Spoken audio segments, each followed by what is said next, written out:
Static Gurukul YouTube চ্যানেলে তোমাদের সবাইকে ওয়েলকাম। আজ আমরা শুরু করছি school service commission group C English class number 3। এর আগে আমরা দুটি ক্লাস আলোচনা করে নিয়েছি, যারা এখনো দেখোনি ভিডিওগুলো অবশ্যই দেখে নেবে। এই ক্লাসটি একদম সম্পূর্ণ নতুন সিলেবাস ও নতুন প্রশ্নের প্যাটার্ন অনুযায়ী ডিজাইন করা। গ্রামার হোক বা ভোকাবুলারি, এরর কিংবা কম্প্রিহেনশন, সব কিছুই হবে এক্সাম ওরিয়েন্টেড, সহজ ব্যাখ্যা আর ট্রিকের সাথে। যারা সত্যিই চাকরি পেতে চাও, এই সিরিজটি তোমার জন্য। চলো আর দেরি না করে আজকের ক্লাস শুরু করি।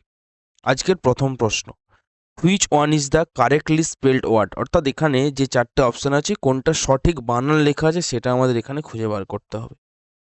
এখানে কি দেওয়া আছে আমি অপশনগুলো দেখে বুঝতে পারছি, আমার মূল শব্দটা হচ্ছে অ্যাসেসমেন্ট। অ্যাসেসমেন্টের সঠিক বানান কি সেটা আমাকে খুঁজে দেখতে হবে। তাহলে অ্যাসেসমেন্টের সঠিক বানান কি হবে? না assessment, A double S E double S, assess, এবার আরেকটা পার্ট হবে অ্যাসেসমেন্ট, ম্যান্ট। কোথায় আছে এটা দেখো, এ double S E double S MENT, option A. তাহলে এই প্রশ্নের সঠিক উত্তর হয়ে গেল অপশন এ। এগুলো আমরা তখনই পরীক্ষার হলে সহজে করতে পারবো যখন এগুলো প্রচুর আমরা একটু প্র্যাকটিস করব। তাই ফ্রি হোয়াটসঅ্যাপ গ্রুপটাতে জয়েন হয়ে যাবে, ওখানে আমি এরকম ইম্পর্ট্যান্ট কিছু স্পেলিং আমি দিয়ে দেবো, সেগুলো তোমরা পড়ে নিলে আশা করছি পরীক্ষাতে কমন পেয়ে যাবে। চলে যাই পরবর্তী প্রশ্নে। সিলেক্ট দ্য কারেক্ট স্পেলিং, আবার একটি বানান চেক করতে দিয়েছে। অপশনগুলো দেখে বুঝতে পারছি মূল শব্দটা হচ্ছে প্রিভিলেজ। প্রিভিলেজ মানে কি? প্রিভিলেজ মানে অধিকার বা নাগরিক অধিকার, বিশেষাধিকার, এই ধরনের শব্দ। তাহলে এখানে প্রিভিলেজের সঠিক বানানটা কোনটা? কি হবে সেটা? Privilege, PRI, privilege, VILEGE। কোথায় আছে দেখো, এটা আছে আমাদের PRIVILEG, অপশন এতে। তাহলে সঠিক উত্তর হয়ে গেল অপশন এ। দেখো এখানেও আই, এখানেও আই, এ হবে না, এটা দেখো এ হবে না, LEGE, LE হবে, সব ই থাকবে, কোনো এ থাকবে না। সঠিক উত্তর অপশন এ। ক্লিয়ার হয়েছে? নেক্সট প্রশ্ন, আইডেন্টিফাই দ্য কারেক্ট সেন্টেন্স। এখানে যে সেন্টেন্সগুলো দেওয়া আছে কোনটা কারেক্ট সেটা আমাদের এখানে খুঁজে বার করতে হবে। দেওয়া আছে he said that he will come, he said that he would come, he said that he comes, he said that he can come. আচ্ছা, রুল কি বলছে? না ন্যারেশনের নিয়ম অনুসারে যদি প্রধান বাক্যটা, মূল যেটা রিপোর্টিং ভার্ব, সেটা যদি পাস্ট টেন্সে থাকে তাহলে পরের অংশটাও পাস্ট টেন্সে হবে। তাহলে এইখানে রিপোর্টিং ভার্বে আমার স্যাড আছে, এখানে কি করে উইল হতে পারে? উইল থেকে কি হবে? উইল থাকলে সেটা উড হবে, আমাকে পাস্টে লিখতে হবে। যদি ক্যান থাকে তাহলে সেটা আমাকে কুড লিখতে হবে।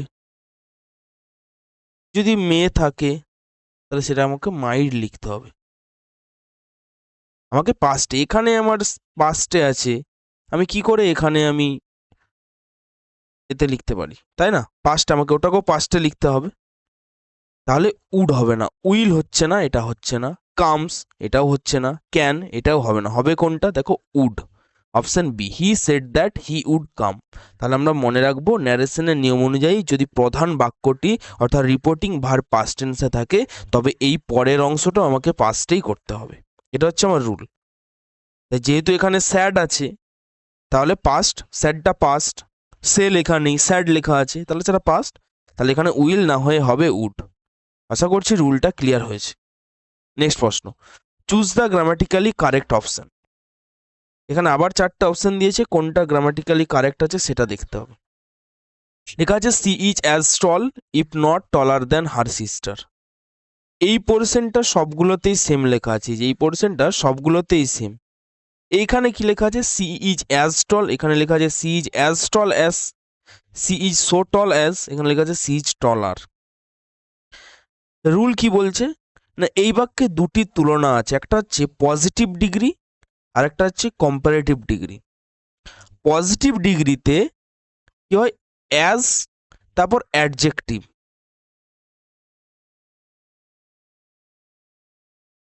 As plus adjective plus as. দেখো অ্যাজ শুরু হলে অ্যাজেই তোমাকে শেষ করতে হবে। তাহলে এইখানে এই যে অ্যাজ দিয়ে শুরু, টল, এরপরে অ্যাজ নেই, এই অপশনটা আমার বাদ। অ্যাজ টল অ্যাজ এটা হতে পারে, এটা ধরে রাখলাম। আচ্ছা সো টল অ্যাজ এটা তো হবে না, এটা অ্যাজ হতে হবে, তাহলে এটা হচ্ছে না। Is taller. এবার কম্পারেটিভ ডিগ্রিতে অ্যাডজেক্টিভের প্লাস দেন থাকে, অ্যাডজেক্টিভ তারপরে দেন থাকে। তাহলে এখানে তো টলার করা আছে, গুড একদম, কিন্তু এরপরে তো দেন শব্দটা নেই, দেন এই শব্দটা তো নেই, তাহলে এটা আমার হচ্ছে না। যদি এটা থাকতো তাহলে এটা হতো। তাহলে কোনটা পড়ে আছে? Option B. তাহলে মনে রাখবো রুল অনুযায়ী অধিকাংশ পরীক্ষার্থী কি করে না অ্যাজ টল লিখে ছেড়ে চলে আসে, অ্যাজ টল এটা লিখে চলে আসে, কিন্তু এটা যদি করে আসো তাহলে কিন্তু গ্রামার অনুযায়ী ভীষণ ভুল হয়ে যাবে। তোমাকে অ্যাজ শুরু করলে অ্যাজেই শেষ করতে হবে। তাহলে অ্যাজ টল অ্যাজ এটা তোমাকে লিখতেই হবে, অ্যাজ এ শুরু অ্যাজ এ শেষ তোমাকে করতে হবে। তাহলে কোথায় আছে? এটা অপশন বিতে। আশা করছি ক্লিয়ার হয়েছে। চলে যাই পরবর্তী প্রশ্নে। ফিল ইন দ্য ব্ল্যাঙ্ক কি বলেছে? The property was divided dash the five brothers. দারুণ একটা রুল প্রিপোজিশনের বলবো, ভালো করে মন দিয়ে শুনবে। Between, in, among, with. Between কখন হয়? দেখো এটা দেখে বুঝতে পারছি অনেকে করে আসবে divided between the five brothers, বা বলে আসবে অ্যামং দ্য ফাইভ ব্রাদার্স, কিন্তু বিটুইন কখন হয় এটা মনে রেখে দাও। বিটুইন তখন হবে, টুইন নাম কি আছে? টুইন, বিটুইন, টুইন মানে দুজনের মধ্যে। যখন দুজন বা দুটি দলের মধ্যে মানে দুজনের মধ্যে যদি আমরা ডিভাইড করি, ভাগ করি, তখন আমি বিটুইন ব্যবহার করব। এখানে তো ফাইভ বলেছে। আর অ্যামং কখন হয়? অ্যামং, অ্যামং হয় থ্রি বা তার বেশি, থ্রি বা তার বেশি মানে তিন বা তার বেশি। তাহলে এখানে ফাইভ বলেছে, অবশ্যই এটা সি হবে। যেহেতু এখানে ফাইভ ব্রাদার্স বলেছে, তাই দুইয়ের বেশি মানে তিনের বেশি, তাই এখানে অ্যামংটা হয়ে যাবে সঠিক। তাহলে ফিল ইন দ্য ব্ল্যাঙ্ক কি হবে না the property was divided among the five brothers. Between হবে দুজন হলে, অ্যামং হবে তিন বা তার বেশি হলে। এই রুলটা আমরা মনে রেখে দেব, পরীক্ষার জন্য প্রচুর হেল্প হবে। শুধু এই গ্রুপ সিডি এই স্কুলের এই ক্লার্ক এই পোস্টের জন্য না, এটা কিন্তু সেন্ট্রালের পরীক্ষা, পুলিশের পরীক্ষার জন্য কিন্তু খুব হেল্পফুল হবে। নেক্সট প্রশ্ন, what is the plural form of medium? VVI important প্রশ্ন, একটা রুল বলবো, ভালো করে মনে রেখে দেবে। কিছু ল্যাটিন শব্দ আছে যেগুলোর শেষে আম এই যে ইউএম যুক্ত থাকে, যেমন মিডিয়ামটাই ধরো। যে ল্যাটিন শব্দগুলোর শেষে আম যুক্ত থাকবে সেগুলোর যখন তোমাকে প্লুরাল করতে দেবে, এই আমটা কেটে এ বসিয়ে দেবে। তাহলে কি হবে? এটা মিডি আ। কি বললাম? যে ল্যাটিন শব্দগুলোর শেষে আম থাকবে, প্লুরাল করতে দিলে সেটাকে আমটা কেটে দিয়ে আমি এ বসিয়ে দেব, তাহলে আমার প্লুরাল হয়ে যাবে। তাহলে এখানে মিডিয়াম এর প্লুরাল কি হবে? মিডিয়া হয়ে যাবে। এরকম বেশ কিছু শব্দ আমরা নিয়ে নিই। যেমন আমরা একটা নিলাম ডাটাম, এর প্লুরাল কি হবে? আম আছে, আমটা কেটে দিয়ে এ বসিয়ে দেবো, হয়ে যাবে ডাটা। আরেকটা শব্দ আছে খুবই পরিচিত শব্দ, কারিকুলাম, কারিকুলাম। দেখো এই শব্দটাও শেষে এম আছে, তাহলে এটার প্লুরাল হয়ে যাবে কারিকুলা। কত ইজি না? আচ্ছা, আরেকটা খুব পরিচিত শব্দ ব্যাকটেরিয়াম, ব্যাকটেরিয়াম, এর প্লুরাল কি হবে? এটা হয়ে যাবে ব্যাকটেরিয়া, আই এ। আমগুলো কেটে সব ই বসিয়ে দেব। আগের দিন একটা করেছিলাম না, যে ল্যাটিন শব্দগুলোতে ইজ থাকবে শেষে, সেগুলো প্লুরাল করলে ইএস হয়ে যাবে। এখানেও তাই, আম শব্দটা থাকলে ইয়ম সেটা আমরা এ করে দেব। আশা করছি এই রুলটাও তোমাদের ভালো লেগেছে। নেক্সট প্রশ্ন, what is the synonym of candid? ক্যান্ডিডের সিনোনিম কি? মানে সমার্থক শব্দ। তার জন্য তোমাকে অবশ্যই ক্যান্ডিডের মানে জানতে হবে। ক্যান্ডিডের মানে কি? ক্যান্ডিড মানে হচ্ছে খোলামেলা বা নিষ্পাপ, খোলামেলা বা নিষ্পাপ মানে যে ব্যক্তি মনে এক আর মুখে আরেক রাখে না, মানে তার মনে যা আসে সে সব খোলামেলা ভাবে বলে দেয়। তাহলে এখানে কোনটা হবে, ডিসঅনেস্ট, ফ্র্যাঙ্ক, স্যাক্রেটিভ না পোলাইট? তোমরা একটু অ্যান্সারটা করার চেষ্টা করো, দেখি কে কে পারবে।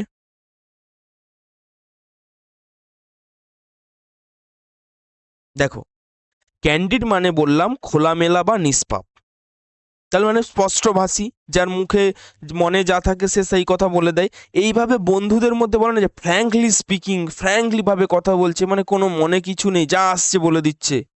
তার মানে কি, এই ফ্র্যাঙ্কটারও মানে হচ্ছে খোলামেলা বা নিষ্পাপ, খোলামেলা। আমরা যেমন বলি ফ্র্যাঙ্কলি স্পিকিং, মানে যা আসছে মুখে বলে দেব, কিছু মনে করবে না। তাহলে ক্যান্ডিডের সমার্থক শব্দ হচ্ছে ফ্র্যাঙ্ক। তাহলে আমাকে অন্যগুলোর একটু মানেটা জেনে নিতে হবে। ডিসঅনেস্ট মানে কি, অসৎ, তাহলে এর সাথে এর কোনো রিলেশন আসছে না। আচ্ছা, স্যাক্রেটিভ এর মানে কি, এর মানে হচ্ছে গোপন প্রিয়, মানে ঠিক ক্যান্ডিডেট সমার্থক শব্দ। ও যেমন খোলামেলা, এ হচ্ছে গোপন প্রিয়, মানে গোপন রাখতে পছন্দ করে, বলবে না, মনের মধ্যে লুকিয়ে রাখবে। এগুলো হচ্ছে এই ক্যান্ডিডের বিপরীত শব্দ, মনে থাকবে। আচ্ছা, পোলাইট মানে কি, এটা দেখি তোমরা কমেন্টে করো তো, কে কে জানো পোলাইট মানে কি। নেক্সট প্রশ্ন, what is the antonym of enmity? এই এনিমিটির বিপরীত শব্দ কি? এনিমিটি শব্দটি এসেছে কি থেকে, এনিমি থেকে। এনিমি মানে কি, শত্রু। এই শত্রু থেকে এসেছে এনিমিটি। শত্রুর বিপরীত কি? শত্রুর বিপরীত অবশ্যই বন্ধুত্ব, তাহলে ফ্রেন্ডশিপ হয়ে যাবে সঠিক উত্তর। ফ্রেন্ডশিপ মানে কি, বন্ধুত্ব। এনিমি যদি শত্রু হয় তাহলে তার বিপরীত শব্দ কি, ফ্রেন্ডশিপ, বন্ধুত্ব। আর বাকি কি, হ্যাট্রেড মানে কি, হ্যাট্রেড মানে ঘৃণা, মানে এর সমার্থক শব্দ হয়ে যাচ্ছে হস্টিলিটি। হস্টিলিটি মানে কি, হস্টিলিটি মানে হচ্ছে বিদ্বেষ। এগুলো সব কি, এগুলো হচ্ছে এই এনিমিটি বা এনিমির বিপরীত শব্দ। এখানে তোমাকে বলেছে, সরি বিপরীত না, এগুলো হচ্ছে সব সিনোনিম, বললাম এগুলো হচ্ছে সিনোনিম। কি, এনিমিটির সিনোনিম এইগুলো। আমাকে এখানে বলেছে বিপরীত শব্দ, তাহলে শত্রুর বিপরীত হচ্ছে বন্ধুত্ব, সঠিক উত্তর অপশন সি, ফ্রেন্ডশিপ। নেক্সট প্রশ্ন, a person who can use both hands equally well is called? যে ব্যক্তি তার বাম ও ডান হাত উভয় সমান দক্ষতায় ব্যবহার করতে পারে, এটার মানে a person who can use both hands equally well is called. যে ব্যক্তি তার বাম ও ডান উভয় হাতই সমান দক্ষতায় ব্যবহার করতে পারে তাকে কি বলে? সঠিক উত্তরটা হয়ে যাবে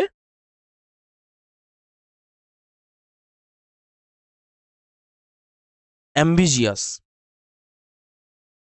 সরি, ভুল বললাম, সঠিক উত্তরটা হয়ে যাবে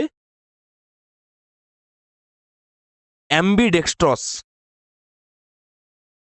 এখানে অ্যাম্বি মানে হলো উভয়, এটাকে যদি ব্রেক করি এখান থেকে আসবে অ্যাম্বি, এটা মানে হচ্ছে উভয়, অর্থাৎ বোথ।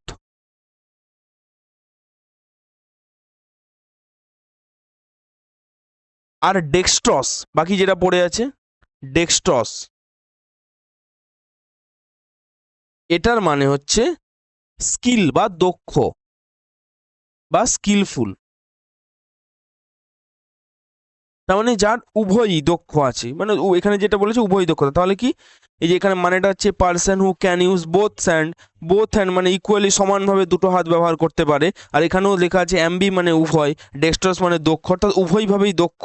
তাহলে সেটা কোনটা, না সেটা হয়ে যাবে অ্যাম্বি ডেক্সট্রস। এই যে লাইনটা, a person who can use both hands equally well is called, এটা হচ্ছে অ্যাম্বি ডেক্সট্রস।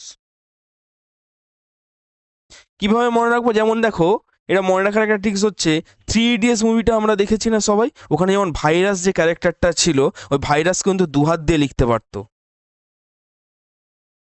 তাহলে এখানে সেম জিনিসটা এখানে বলেছে, ক্লিয়ার? যে exam is near, so I have to burn the midnight oil to finish the syllabus. তাহলে সঠিক উত্তর হয়ে গেল অপশন সি, মানে to burn the midnight oil মানে to work or study late into the night. এই ছিল আজকের ক্লাসের গুরুত্বপূর্ণ 10টি প্রশ্ন। ক্লাসটি তোমার কেমন লাগলো অবশ্যই কমেন্টে জানিয়ে যাবে। ভালো লাগলে লাইক, কমেন্ট ও শেয়ার করতে ভুলবে না। তুমি এই 10টি প্রশ্নের মধ্যে কতগুলো সঠিক উত্তর করতে পেরেছো কমেন্টে অবশ্যই জানিয়ে যাবে। তুমি যদি চ্যানেলে নতুন হয়ে থাকো অবশ্যই চ্যানেলটি সাবস্ক্রাইব করে দেবে এবং পাশে থাকা বেল আইকনটি ক্লিক করে অল নোটিফিকেশন অন করে দেবে, যাতে প্রত্যেকটি ক্লাসের নোটিফিকেশন তোমার কাছে পৌঁছে যায়।